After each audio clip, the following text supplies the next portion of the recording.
Welcome to Two Old Broads edition of the overview of the Elgin City budget.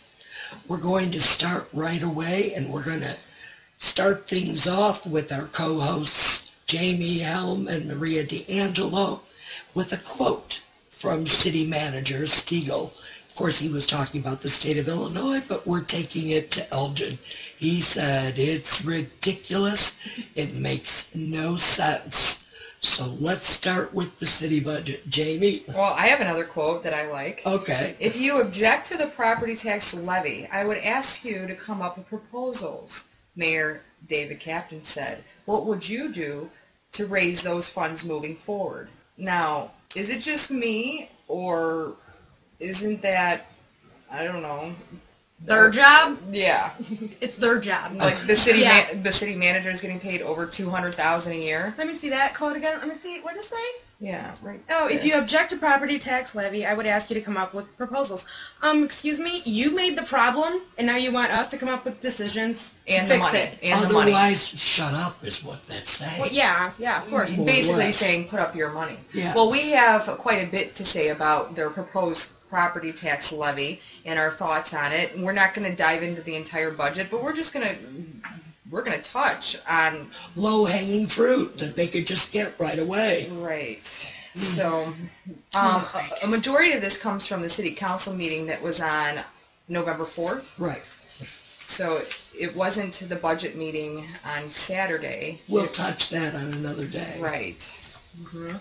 But the one thing that stuck out to me is that our city manager wanted to give credit to city council. Sorry, it's just so hard. Yeah. Because I know what's going to happen right now. Yeah, I'm gonna so play stupid it because a lot of you don't listen to the city council meetings or attend them. Okay, wait. And we're not bashing you for it. I tried 4 times. I can't. And this was originally 50 minutes long. 50, not 15. 50. So we've condensed it to a very little. Yeah, I couldn't. I tried. And then I would rather, The credit goes to you, City Council. What we're going to discuss tonight in a very meaningful way is just how different you are. special little You're flowers. elected officials, but you're not politicians. Last year's budget was a perfect example of that. It was passed 9-0. It required compromise, and it required each one of you to, in some way, be a little bit unsatisfied. And I'm going to make the assumption that the opinions, viewpoints, and philosophies that each one of you has is no different than the state of Illinois. You're not any less passionate about the things that you believe in than Speaker Madigan, Senate President Cullerton, or certainly Governor Ronner, but yet you find a way to compromise. And why do you do that? The reason is you put the citizens of Elgin before what is even in your personal interests. It's not safe to vote for budgets that have tax increases. It's not safe to vote for budgets that are going to disappoint people. All right, that's enough of that. Oh my But god. he is spoken like a true politician. But they're Who's not the- politicians. No. They're all special little flowers. No, but that's the But thing. he is a He's true the king politician. He's the king Yes. mind. Yes, he is. Yes, he is. Yeah, it was 9-0 because He takes them in little rooms and talks to there's them. individual meetings. Individual meetings. And this is because ultimately, I mean, I have respect for some of the council people. Some. Yeah. Well, actually, one. For I'm being honest, one. They are puppets to him, Yes. is what I get. Wasn't there something else that he said on there Oh, in terms of who he is? I really liked the part where he said they were all they were not politicians, but then immediately compared them to Madigan and Ronner, Yeah. who are definitely politicians. Yes, Yeah. you have to really listen to what he's saying. You know, you do. It's so hard. Oh, I know. I know. It's serious business for me. And I'm a guy that likes to have a lot of fun. I like to have fun at city council meetings. But I take my job as the city's chief financial officer What? and CEO Excuse me? very What? seriously. Excuse so me? I don't want people to confuse Could you play that again? Sean's a fun What? Excuse me? Could you play that again? Yeah, I'll replay it. City finance is serious business for me. And I'm a guy that likes to have a lot of fun. I like to have fun at city council meetings. But I take my job as the city's chief financial officer That's and it. CEO very Yeah, seriously. take it off. CFO and CEO. Yes. Okay. And city manager. Yeah. And politician. And he. And a super fun guy. Who's very angry because you didn't He's an finish angry, listening. He's super an fun guy. angry guy. Very angry. Well, we didn't get to that part. Oh, but that's okay. We need to go there right away. But I don't want to let this opportunity go. No. He completely forgot that he hired a chief financial officer, Deborah Naraki. He hired her. And not only did he hire her in April, he also paid $11,000 to a headhunter firm. An agency. An agency to find her, and they found her in his office. In the building. In the building. He's a fun guy. Fun guy. All right. High fives. Yeah. But he has a $11,000. financial offer. That would be our tax dollars. That would be our tax dollars. And now he's saying he's But, the chief financial. You know, during the election, a lot of the incumbents said that our budget is so small, and there's really not room to cut. No. You know. No. And we were really good. We had extra money. We've been making extra money every year. Okay. Okay, so get to the clip about the angry little man. Angry little man. Yeah, And angry then angry we'll man. get to the numbers. So I don't want people to confuse, Sean's a fun-time guy, because this is serious. This is serious. I see the importance in the role that we play. And yeah, I'm angry. Yes. He's angry because he doesn't know what his job title is. That's right. Maybe it's because he's got 4. And you know He's what? City managers, Yeah. CFO, CEO, and city council. Maybe that's why his salary is so high. Yeah. Oh, with all of those But duties. how do you think the real CFO feels? I don't know. $11,000. Can you find No, me? you know I'm what? right here Wait in a the minute. building. The worst part is, I can guarantee you, she was sitting in that room for Yeah. that council meeting listening to this. Yes. Saying he's the CFO. Oh, yeah, absolutely. So I guess he's puppeting a lot of different Absolutely. people there. Wow. He's been doing that with community groups too. But I don't want to even go there. Okay. Let's go on who should really be frickin' angry. And that should be the taxpayers Absolutely. at this point. Okay. These guys, I have to readjust myself here. Okay.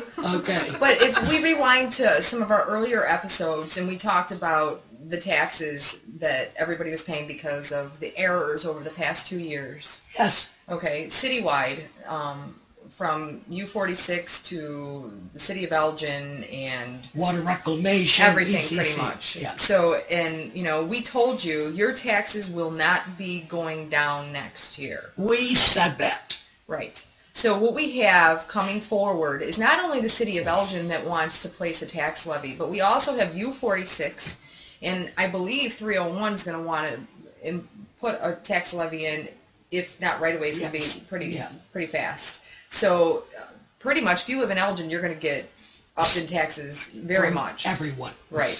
Now, and I always have to go back to this, and don't get mad, but, anybody remember Capstone Development Group? Yeah. Okay, so that is a developer that was taking over the tower building, and the Right. city basically put $4.7 million on a platter Right. for Capstone to develop the tower building, and that came out of our general fund. Now, our city That was not TIF money. no, our city manager and the press spun it as to it is TIF money, but it's not. It came from the general fund. It was put into the TIF It fund. was borrowed to the TIF They fund. robbed Peter to pay Paul to pay for this project. The 4.71 was taken from the general fund, which you and I pay into to take care of core services. Okay, so I have another recording for that. Essentially, you don't spend money you don't have, okay? Okay. Okay, well, Solid advice. solid advice. If you weren't that person, One of the kind of advice like, one statement that you hear Yes. Oh, that was the next one. Okay. Okay, this is going to pertain to the tower building, in my opinion, too. So this is all coming from the November 4th meeting that our city manager is talking about. often, or at least I've heard often, is that if you give government money, they'll spend it all. They'll spend everything you have. I mean, I'm sure you guys have heard that before. 4 years in a row, your department heads have brought, and your staff has brought, we've spent less in the general fund. They give it to us 4 years in a row. And so whether it's the levy or some other revenue source. If we don't need it, we won't use it. And we can say that because we have the record to prove that. And so this, would be no fear, or there would be no evidence or facts to support a fear that if we were to position ourselves and hedge against the state, that means we'll find a reason to use it. There just wouldn't be any facts to support that. So if you hear that, you're in a position now to correct them. Okay. Let's correct just for one moment on abatement. Or should we go ahead with this? Well, let's finish this. Okay. So the tower building got is getting, I don't even think they have it yet. They don't. The building's not been sold yet. Right. So $4.7 million, our tax dollars pretty much went to a developer who will be getting rent paid to them over this building for, what is it, 45 or 55 and we're units? getting the same in property taxes. Right. Either way, the building's always paid property taxes. Right. So that's the only benefit the city's getting, but it's been paying property taxes since the 1930s. For 45 apartments, paying $800 to $1,200 a month. Granted, the property value will go up a little bit, but I mean, it's not going to be a huge amount. But it's our money that we're lending them from the $4.7 general million. fund. Now the levy. Just remember, take your pencil out, write down 4.7. Okay, we're going to add these numbers in a little while. The levy that they're trying to place on the taxpayers is going to be $5,870,000. Yeah. Okay, so they took $5 million from the general, put it into the TIF. They were writing a check to Capstone for 4.7, so they had it's probably not even a cushion, but they had a $300,000 cushion in there, I guess. So that would leave another $900,000, I want to say. And guess where that is? I know where it is. Where it is? Okay. I don't know where it is. Where is it? Okay, where is it? All right. There was that whole snafu with King County. Oh, yes. You know, that whole thing. And the city got $900,000 for 2 years that it didn't even know it was missing. It was missing. Okay. So we had asked at that time, when this was all going on, because we already had, like he said, for the last 4 years, we have had a good budget. It has been approved 9-0 every year. That means that everything equated out. Right. Money coming in, money going out. Right. So we're sure council people really looked at this. But how did everybody miss $450,000 a year? How did our auditors miss it? How did the auditors miss it too?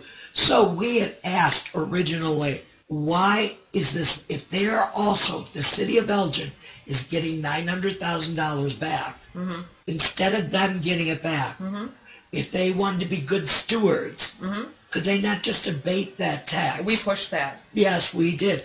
And not collect it and just take it off our tax rolls. Right. Did they abate it? They did not. Did any taxing body abate their windfall? Not one of the 5. And it was a windfall. So let's move on. But there's the $900,000. No, there's the $5,900,000. Correct. Is the tower building and the windfall of taxes for 2 years that they didn't know they were missing. So, Mr. Captain, when you say if you object to the property tax levy, I would ask you to come up with proposals. Well, the proposals have been sitting in your lap for over a year. Right. I have a question.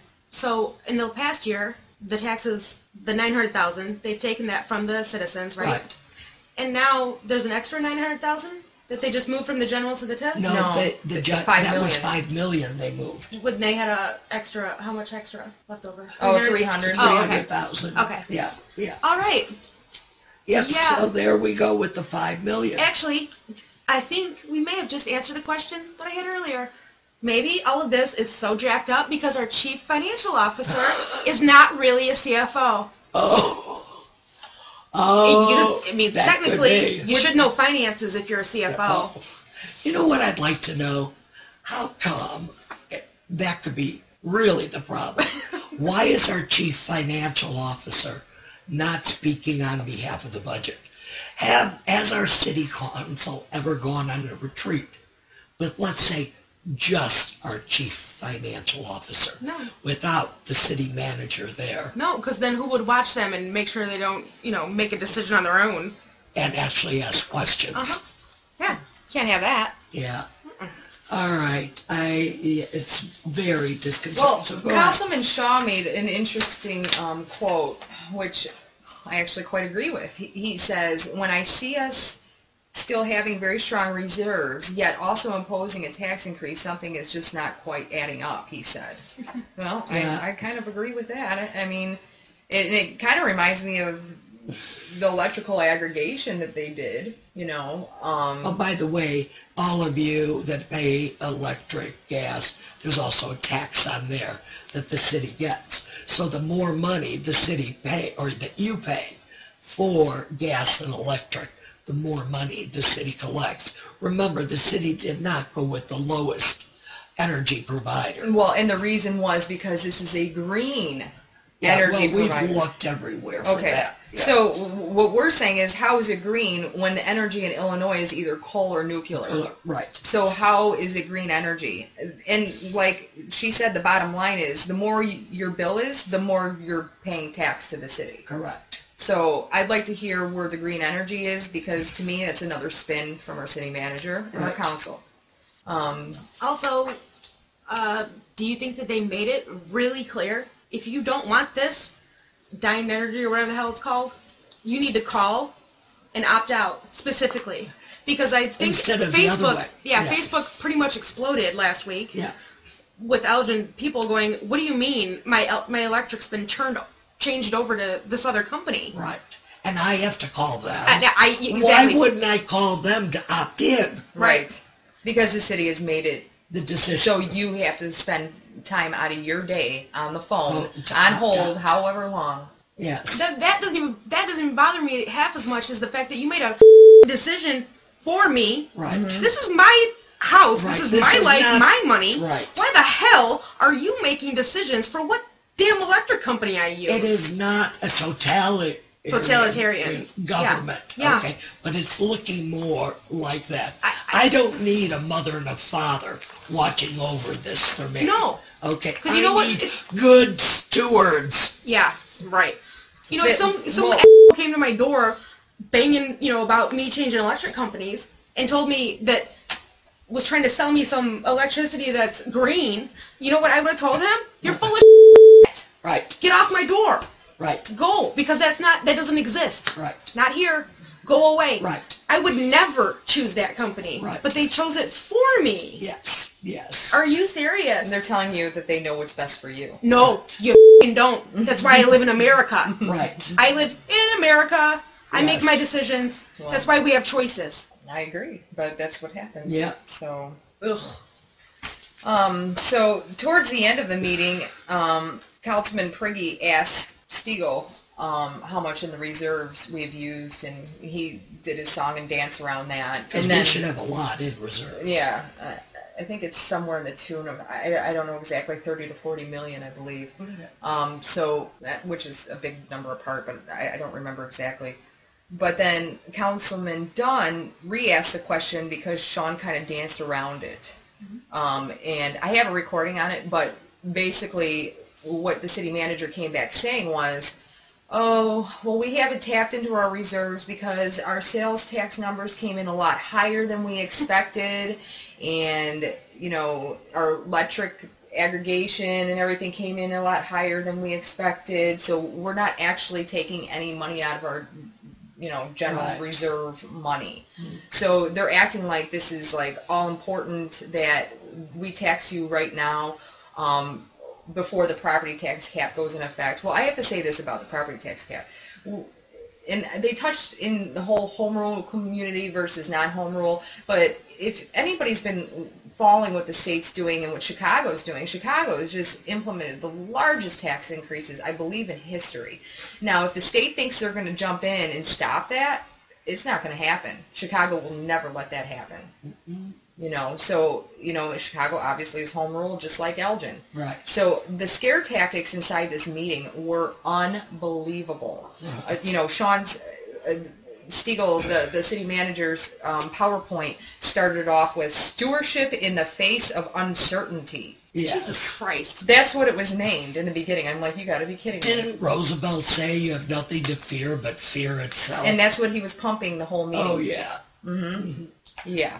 Jesus. Oh my God. He is an angry man. But he's a fun time guy too. Don't forget that. Now, we've got no problem with, they were talking about the $25 million in bond money that they were going to sell.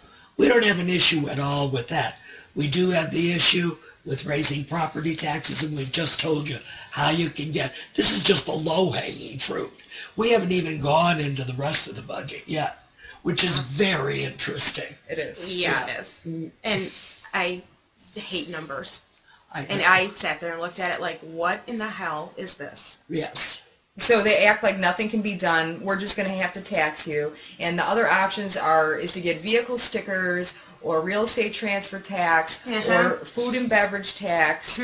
And obviously a lot of people are going to be angry about that, so they just feel it's going to be easier just to up our property taxes. So put a whole bunch of stuff out there that you're never going to do anyways. Yeah. Exactly, and frighten everybody. And so the original problem, Yes. your original solution doesn't sound so bad. Right. I do have a solution, Mayor Captain. You do? I do. What have you got?